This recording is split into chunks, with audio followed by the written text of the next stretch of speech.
राज्य में सरकार की उठापटक को लेकर चल रहे राजनीतिक घटनाक्रम को कांग्रेस ने भाजपा का सरकार गिराने का षड्यंत्र बताया है।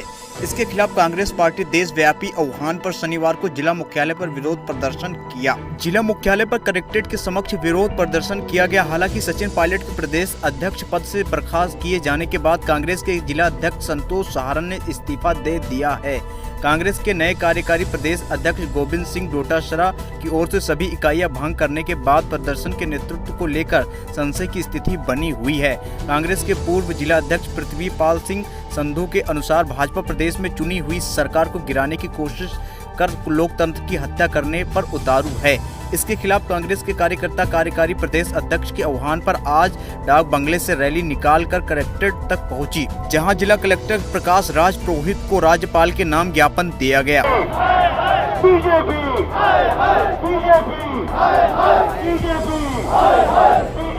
हाँ भाई साहब, आज के संदर्भ में ज्ञापन दिया। देखिए, पिछले 11-12 दिनों से राजस्थान के राजनीतिक सियासत का जो सर्कस हिंदुस्तान की पूरी जनता देख रही है, उसके अंदर ये सुस्पष्ट हुआ है कि एक जनादेश प्राप्त सरकार को, जो लोकतांत्रिक प्रक्रिया के द्वारा चुनी गई, 8 करोड़ मतदाताओं ने राजस्थान की सरकार को अपना वोट का प्रयोग करके चुना।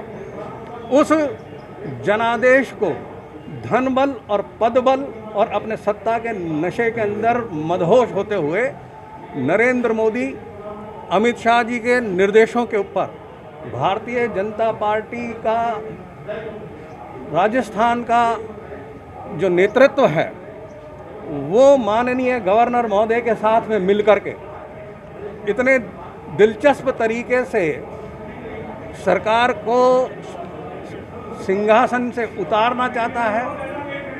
और एक चुनी हुई सरकार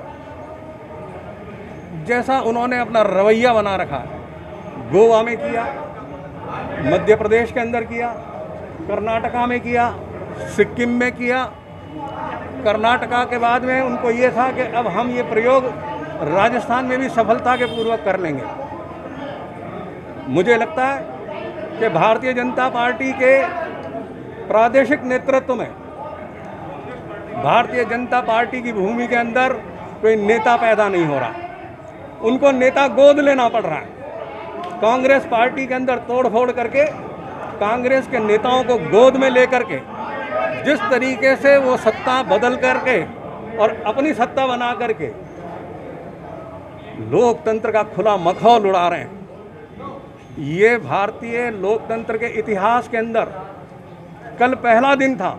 70 साल के इतिहास में कल पहला ये मौका आया कि गवर्नर महोदय ने एक जनादेश प्राप्त सरकार के मंत्रिपरिषद के द्वारा की गई सिफारिश को मानने से इनकार कर दिया, जबकि संविधान का अनुच्छेद 174 इस बात का प्रावधान करता है कि चुनी हुई सरकार के मंत्रिपरिषद के द्वारा सत्र आहूत करने के लिए अगर कोई सिफारिश की जाती है तो वो सिफारिश राज्यपाल महोदय के लिए बाध्यकारी है।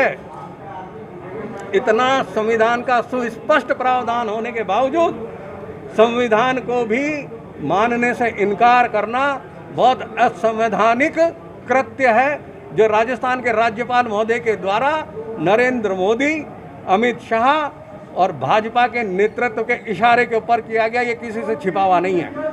70 साल के अंदर जो नहीं हुआ वो आज राजस्थान के अंदर हो रहा है, सिर्फ किस लिए कि एक चुनी हुई सरकार को गैर लोकतांत्रिक तरीके से हटाया जा सके।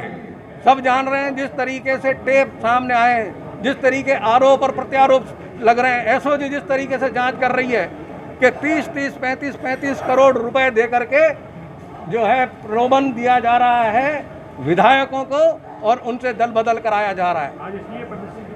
तो हमने राज्यपाल महोदय ने संविधान के अनुच्छेद 174 के खिलाफ जाकर के जो कार्रवाई की है, जो मनमाना रुख अख्तियार किया है, उसकी सद्बुद्धि के लिए और उसके विरोध के लिए पूरे राजस्थान के जिला मुख्यालयों के ऊपर कांग्रेस जन के द्वारा राष्ट्रपति महोदय के नाम पर ज्ञापन दिया गया है कि वो अपने संवैधानिक मर्यादाओं का पालन करें।